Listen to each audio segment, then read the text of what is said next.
Shalom adik-adik, kita berjumpa lagi di ibadah hari Minggu Persekutuan Teruna tanggal 29 November tahun 2020. Adik-adik yang terkasih, walaupun di tengah pandemi Corona tidak menyurutkan semangat kita untuk berbakti, memuji dan memuliakan nama Tuhan di ibadah hari Minggu. Baik adik-adik, mari kita mengambil saat duduk.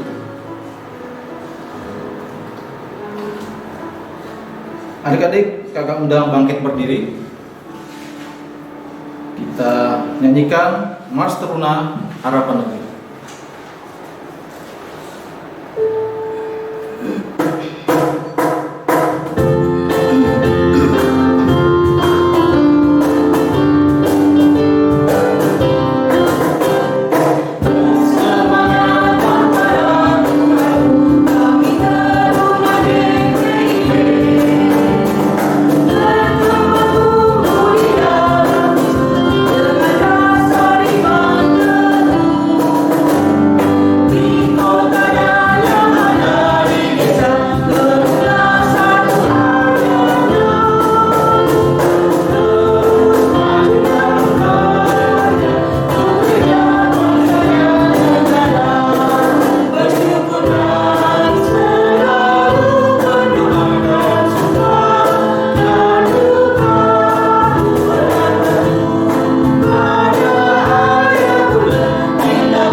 Kita kembali lagi memuji Tuhan dari Gita Bakti nomor 16 ayat 1, Kau yang layak.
Adik-adik, kita akan buka ibadah kita dalam doa. Mari kita berdoa. Allah Bapa kami yang bertata dalam surga, pada hari ini ya Bapa, kami anak-anak-Mu berkumpul teman kami di rumah kami masing-masing beribadah, walaupun kami tidak bertemu satu sama lain seperti biasanya, tapi kami punya kerinduannya Bapa untuk mendengarkan firman-Mu, tidak memuji dan syukur padamu ya Bapa. Bapak, berkati ibadah kami dari awal hingga akhirnya. Hadirlah di dalam ibadah ini, dalam nama Yesus Tuhan kami. Amin. Ya, adik-adik, dipersilakan duduk. Pembacaan Mazmur kita pada hari Minggu ini terambil dari Mazmur 105 ayat 7 sampai ayat yang ke-11. Mazmur pasalnya yang 105 ayat 7 hingga ayat yang ke-11. Dialah Tuhan Allah kita. Di seluruh bumi berlaku penghukumannya. Ia ingat untuk selama-lamanya akan perjanjiannya, firman yang diberitakannya kepada 1000 angkatan, yang diikatnya dengan Abraham dan akan sumpahnya kepada Ishak. Diadakannya hal itu menjadi ketetapan bagi Yakub, menjadi perjanjian kekal bagi Israel. Firman-Nya, kepadamu akan kuberikan tanah Kanaan sebagai milik pusaka yang ditentukan bagimu. Adik-adik yang terkasih, kembali lagi kita memuji Tuhan dari Kidung Jemaat nomor 51 ayat 1 dan ayat yang kedua. Kidung Jemaat nomor 51 ayat 1 dan ayat yang kedua. Kitab Suci Hartaku.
Baik adik-adik yang terkasih di dalam Tuhan Yesus Kristus, mari kita siapkan bacaan kita. Kita buka di 2 Korintus 8 ayat 1 hingga yang ke-9. 2 Korintus 8 ayat 1 hingga yang ke-9. Seandainya sudah menemukan, biarkanlah Alkitab kita tetap terbuka. Kita memohon pimpinan Roh Kudus untuk dapat memampukan kita membaca dan merenungkan firman Tuhan. Mari kita berdoa.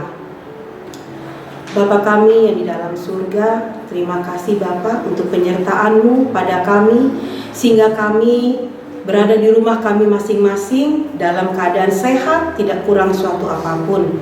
Terima kasih Tuhan, Engkau mengizinkan kami untuk membaca firman kebenaran-Mu Tuhan. Biarlah firman ini tidak lalu begitu saja, tetapi dapat kami terapkan dalam kehidupan kami masing-masing. Berfirmanlah Tuhan, karena kami telah siap mendengarnya. Di dalam nama Tuhan Yesus kami sudah berdoa dan mengucap syukur. Amin. Kakak persilakan adik-adik untuk berdiri. Kita akan membaca firman Tuhan yang diambil dari 2 Korintus 8 ayat 1 hingga ayat yang ke-9. Saudara-saudara, kami hendak memberitahukan kepada kamu tentang kasih karunia yang dianugerahkan kepada jemaat-jemaat di Makedonia. Selagi dicobai dengan berat dalam pelbagai penderitaan, sukacita mereka meluap, dan meskipun mereka sangat miskin, namun mereka kaya dalam kemurahan. Aku bersaksi bahwa mereka telah memberikan menurut kemampuan mereka, bahkan melampaui kemampuan mereka.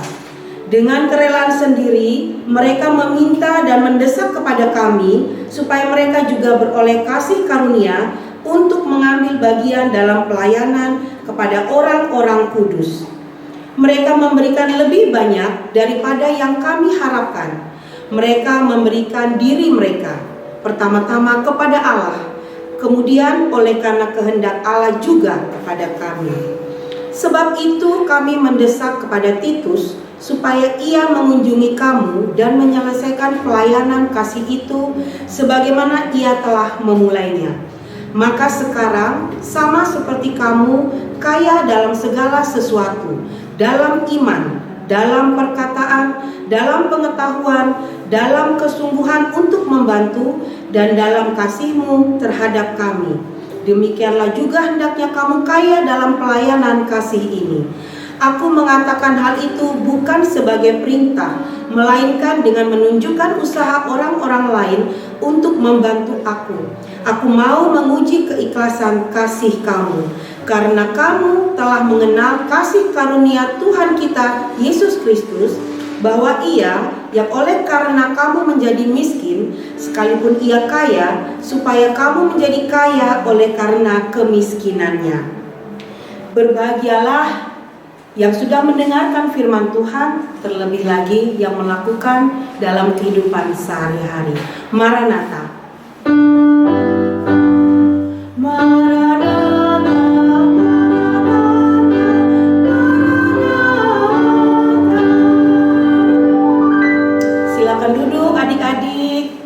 Apa kabar dalam seminggu ini?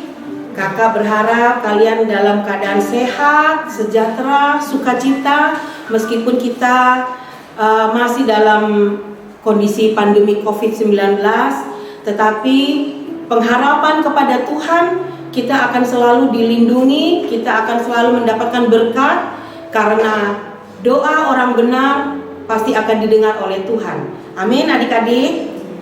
Ya adik-adik, tema kali ini adalah kehadiran yang memberi harapan. Kehadiran yang memberi harapan. Adik-adik pernah nggak merasakan satu situasi atau kondisi ya? Kalau di sekolah misalnya satu hari, misalnya hari Senin nggak masuk, hari Selasa kira-kira gimana adik-adik kalau adik-adik masuk? Kira-kira ada yang kangen nggak? Misalnya, aduh kemarin kamu kemana? Iya kemarin aku sakit. Kemarin aku ada keperluan, aduh nggak seru pokoknya di kelas ini, sepertinya sepi gitu. Pasti kan kalian bilang, oh kalau gitu saya membuat keributan ya. Ya betul, ribut dalam arti positif ya. Artinya apa? Ada yang membawa kegembiraan.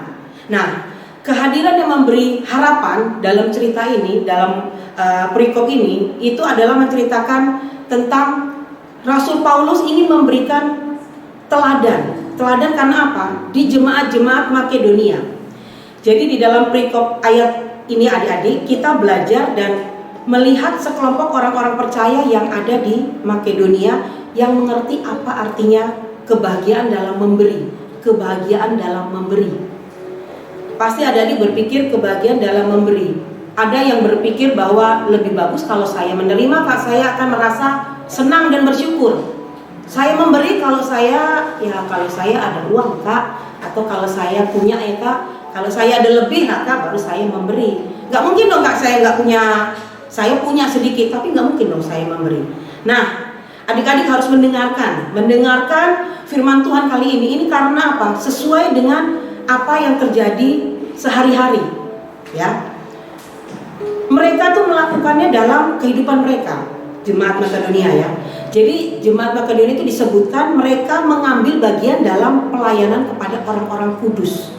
Jadi kata pelayanan yang dipakai ini adalah bahasa aslinya itu menggunakan kata diakonia. Jadi diakonia yang dimaksud Paulus itu mengatakan hal ini ketika pada saat itu Paulus menjalankan pekerjaan pengumpulan dana untuk membantu orang-orang percaya yang ada di Yerusalem. Jadi mereka itu dalam kesulitan, miskin, menderita.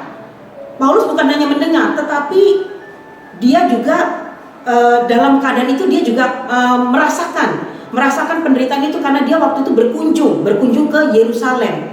Nah, kita tidak tahu ya apa yang menjadi penyebab waktu itu orang-orang di Yerusalem itu menderita. Tetapi yang jelas ekonominya tuh merosot dan ada bahaya kelaparan. Mereka tuh butuh bantuan. Jadi keadaannya tuh mereka butuh bantuan. Maka Paulus berketetapan untuk memberi bantuan kepada mereka. Jadi sejak saat itu dalam perjalanan kelilingnya, Paulus itu mengumpulkan dana. Dia mengajak berbagai gereja untuk ambil bagian dan menjadi gereja yang melihat kebutuhan itu. Jadi dia keliling, kemudian dia memberitakan bahwa ada orang-orang di Yerusalem yang membutuhkan bantuan. Dan Paulus itu bertujuan memotivasi mereka dengan apa? Bukan dengan membandingkan jumlahnya, tetapi membandingkan sikap. Sikap dalam memberilah yang ditonjolkan, bukan berapa banyak jumlah yang sanggup dikumpulkan, bukan. Jadi Paulus melihat sikap jemaat Makedonia itu sebagai contoh teladan yang memberikan inspirasi. Jemaat di Makedonia itu bukan contoh yang biasa adik-adik, tapi apa? Contoh yang luar biasa. Karena saat itu mereka tuh dalam penderitaan juga, mereka juga miskin, mereka juga kekurangan. Tetapi adik-adik, penderitaan itu tidak merampas sukacita mereka dalam hal memberi. Mereka yang namanya memberi itu bukan suatu beban, tapi itu karunia. Jadi penderitaan itu tidak merampas sukacita dari jemaat Makedonia. Kemiskinan tidak melunturkan semangat mereka untuk membantu.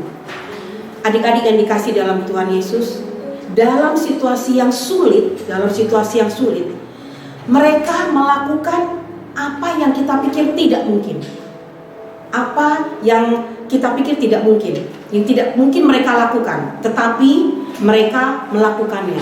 Seperti yang kakak bilang di awal, terkadang kita kalau mau memberi, membantu, tunggu kita punya dulu kak, tunggu aku punya uang lebih dulu kak, tunggu aku kaya, tunggu aku dalam keadaan mood, terkadang gitu ya adik-adik ya. Tapi adik-adik kita harus mencontoh sikap jemaat di Makedonia ini. Mereka betul sangat miskin, tetapi kaya dalam kemurahan. Miskin tapi kaya. Ini paradoks ya. Kemiskinan mereka itu tidak menghalangi mereka untuk bermurah hati. Kayanya mereka dalam kemurahan hati itu terbukti ketika Paulus mengatakan bahwa, ini ada diperhatikan, mereka memberi bahkan melampaui kemampuan mereka. Ya adik-adik, mereka memberi bahkan melampaui kemampuan mereka. Kadang kita memberi kalau kita punya. Bukan berarti kakak mengatakan berarti kalau saya punya kemudian saya memberi, salah dong kak. Bukan. Tapi kakak ingin memberikan pencerahan ya, bahwa jemaat Makedonia ini mereka memberikan itu bukan karena mereka bagaimana ya supaya kita dilihat orang. Bukan adik-adik. Tetapi mereka seperti yang Paulus katakan, mereka memberi bahkan melampaui kemampuan mereka. Satu hal lain yang kita lihat bahwasannya jemaat ini bukanlah jemaat yang diminta-minta, bukan. Paulus mungkin segan untuk meminta karena ia sendiri tahu ya, jemaat Makedonia itu sedang kesusahan, tidak perlu diminta-minta. Tetapi jemaat itu sendiri yang berinisiatif, mereka berinisiatif untuk memberikan pertolongan. Jemaat sendiri itu yang meminta dan mendesak kepada Paulus supaya mereka bisa ambil bagian dalam pelayanan diakonia itu. Inilah yang mengherankan Paulus. Mungkin ada yang juga heran ya. Ada cerita adik-adik yang mempunyai uang banyak, kemudian dia memberikan bantuan kepada orang. Bukan kita jangan berpikiran bahwa iyalah dia kan ada duitnya, uangnya banyak, wajar. Tapi coba adik-adik perhatikan, ada beberapa orang yang kita tidak sadari, misalnya kita ketemu di jalan, dia tidak mempunyai ongkos atau dia tidak mempunyai uang untuk membeli makanan. Kemudian dia datang ke warung, dia hanya punya uang 5.000 itu hanya untuk teh, tidak bisa untuk makan. Tapi ada beberapa orang yang dia juga cuma makan nasi campur dengan minum air putih. Apa yang dilakukan adik? Dia bayari orang itu. Padahal dia juga menghemat, dia hanya makan nasi campur, tapi tidak minum teh, dia hanya minum air putih. Tapi melihat orang yang datang, dia hanya mempunyai 5.000 dan hanya teh saja supaya bisa mengenyangkan perutnya, dia tergerak hatinya. Karena apa? Untuk memberi itu kita tidak menunggu bahwa aku punya uang di kantong 100.000, aku traktir, bukan.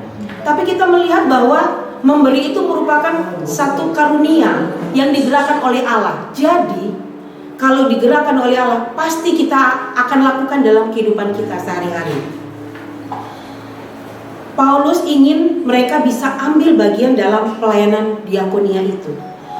Jadi bukan Paulus yang meminta, tetapi mereka yang meminta.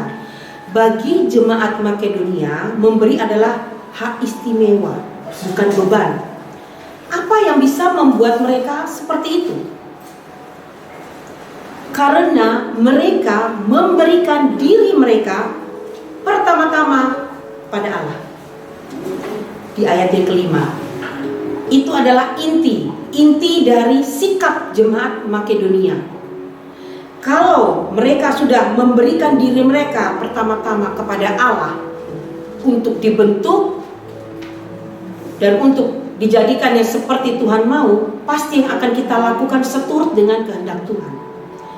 Adik-adik yang dikasihi dalam Tuhan Yesus Kristus, sebelum mereka bisa memberi diri kepada Paulus untuk ambil bagian dalam pelayanan itu, jemaat Makedonia itu terlebih dahulu memberi diri kepada Allah. Yang kita temukan hal yang berbeda, di mana mereka tuh digerakkan terlebih dahulu bukan karena belas kasihan, tetapi karena Allah sendiri. Allah sendiri yang memakai dan membentuk mereka sehingga digerakkan oleh Allah untuk mempunyai karunia memberi. Orang yang memberi diri kepada Allah berarti orang tersebut memberi dirinya untuk dibentuk Allah.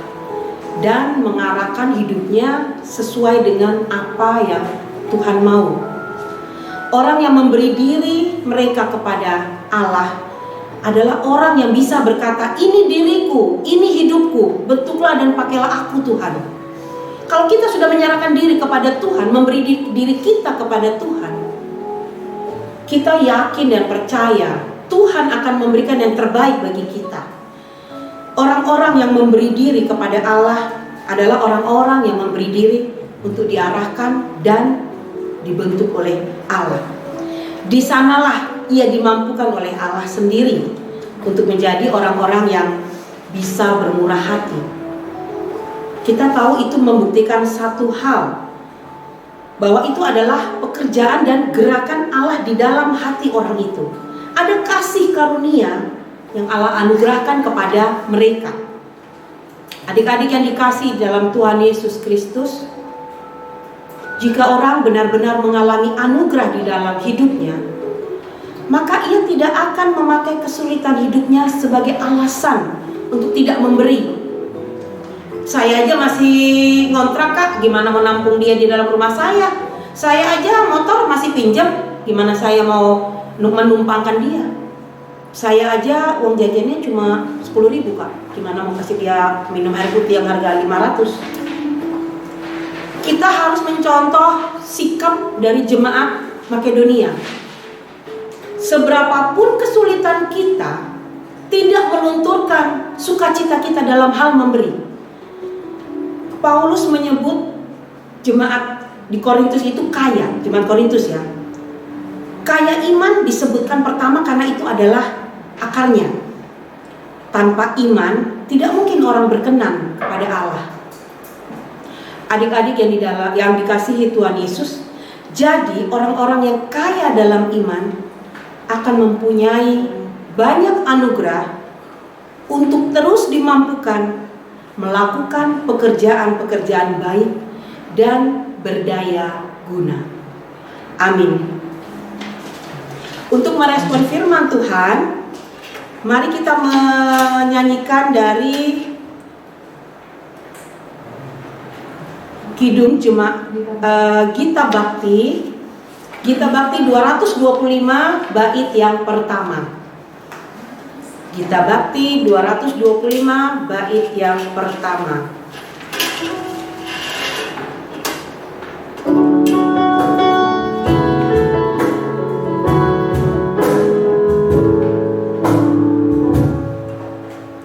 Dari semua tak kau tetapkan hidupku dalam tangan-Mu, dalam rencana-Mu Tuhan. Rencana indah tak kau tetapkan bagi masa depanku yang penuh harapan.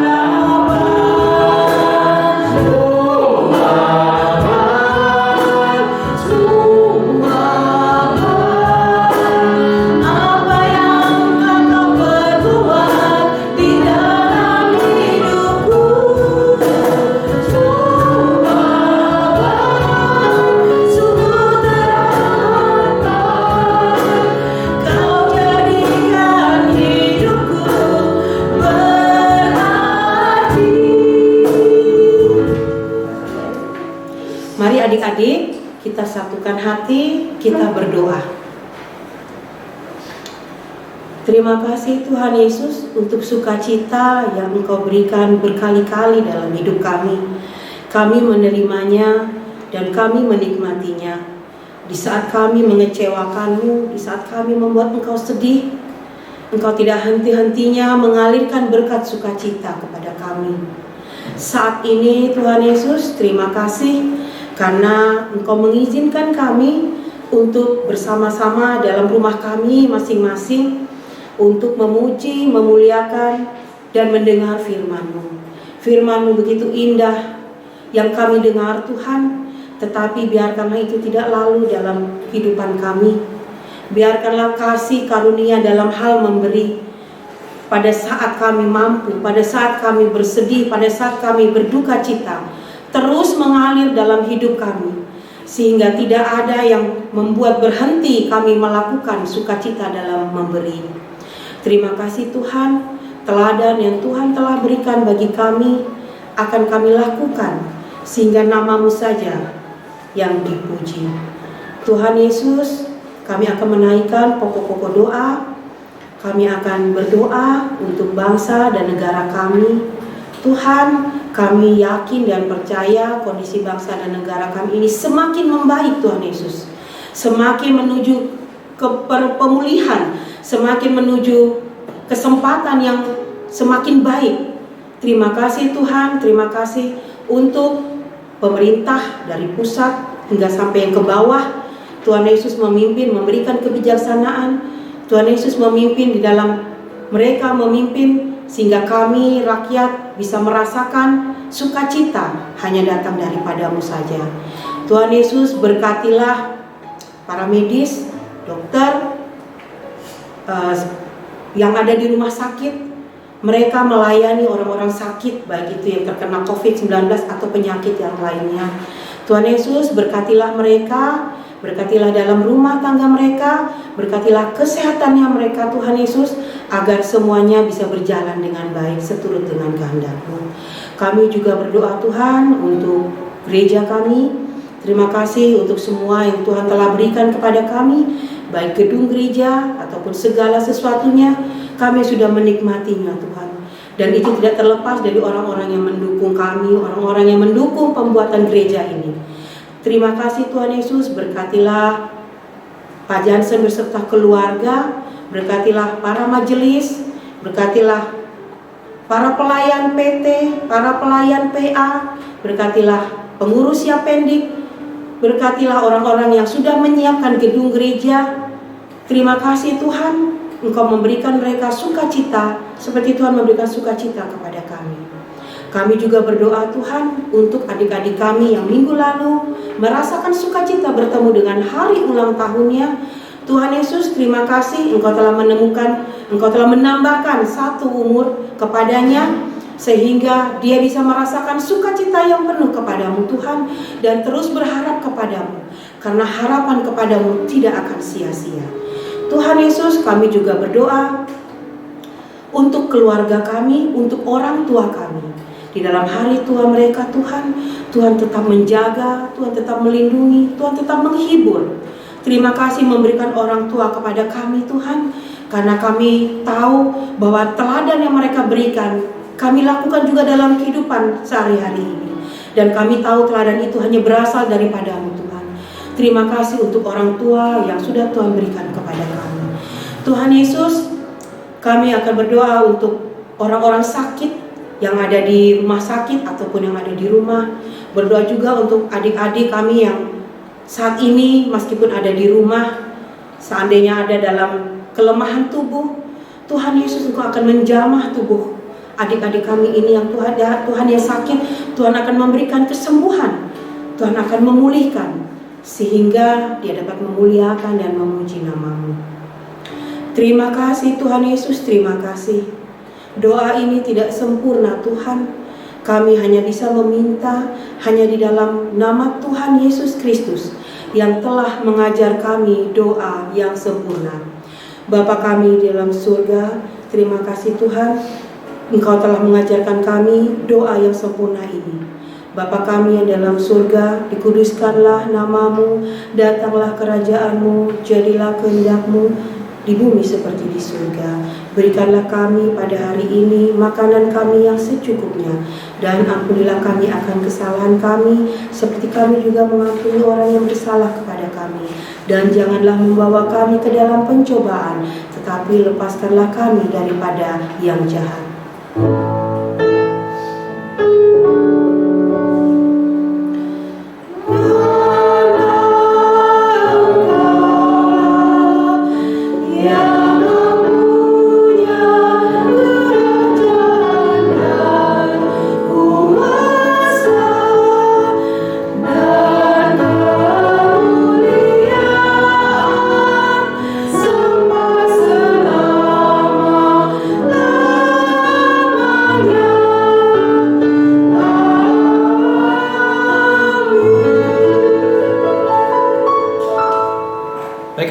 terkasih, tiba saatnya kita akan memberikan persembahan sebagai ucapan syukur kita kepada Tuhan.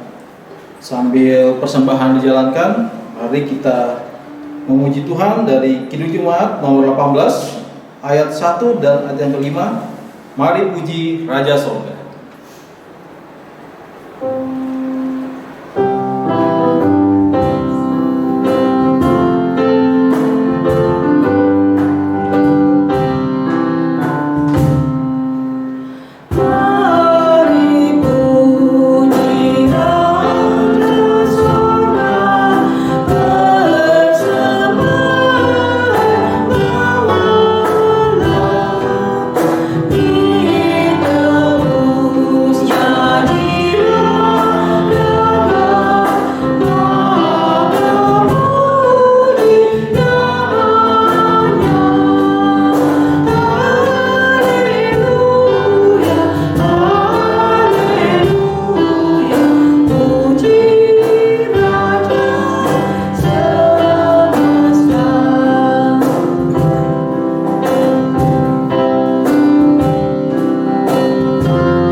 Berdiri, mari kita berdoa.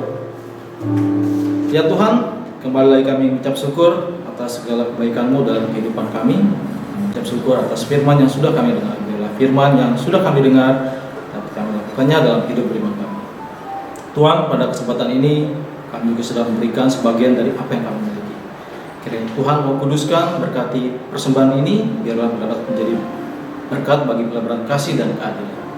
Berkati PHMJ yang dalam mengelola persembahan ini. Agar mereka hikmat, agar mereka dapat bertanggung jawab atas segalanya. Ya Tuhan, inilah doa dan permohonan kami, terimalah persembahan kami dalam nama Yesus. Amin. Ya, baik adik-adik, warta Teruna pada hari Minggu ini. Terima kasih kepada kakak-kakak layan yang sudah bertugas untuk pelayanan hari ini. Untuk pelayan firman tadi dibawakan oleh Kak Debbie. Kemudian untuk petugas yang lain sebagai keyboard yaitu Kak Jason Lee dan Kak Riko. Kemudian operator multimedia Kak Mawar dan kameramen Kak Glendy R. Lubis. Nah, kemudian adik-adik, warta selanjutnya diingatkan kembali kita semua untuk menjaga protokol kesehatan, di mana Kabupaten Berau pada saat ini masih dalam zona merah. Untuk itu perhatikan kembali, gunakan masker jika keluar rumah, biasakan mencuci tangan sesering mungkin, dan jaga jarak. Kemudian warta ibadah hari Minggu Persekutuan Teruna tetap akan kita laksanakan secara online. Mulai Desember akan libur. Diharapkan APT ibadah online bersama jemaat. IHMPT akan mulai lagi pada bulan Januari tahun 2021. Nah, adik-adik, bulan depan, tepatnya bulan Desember 2020, kita Persekutuan Teruna akan melaksanakan ibadah Natal Pelkat secara online, yaitu melalui Google Meet, yaitu tepatnya pada tanggal 19 Desember 2020 pukul 10 WITA. Diharapkan adik-adik semua dapat hadir dalam ibadah ini.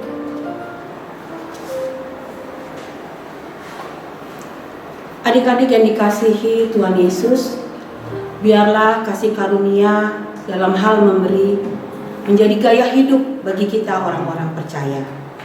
Kita akan menyanyi dari Kidung Jemaat 415, bait yang pertama.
Adik-adik yang dikasihi Tuhan Yesus, angkatlah hati dan arahkan pikiranmu kepada Tuhan, serta terimalah berkat-Nya.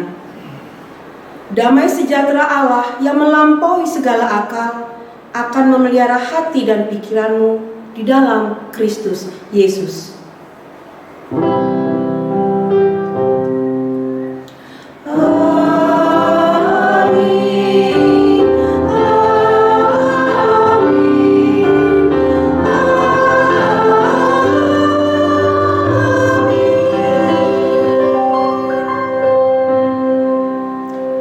Saat teduh,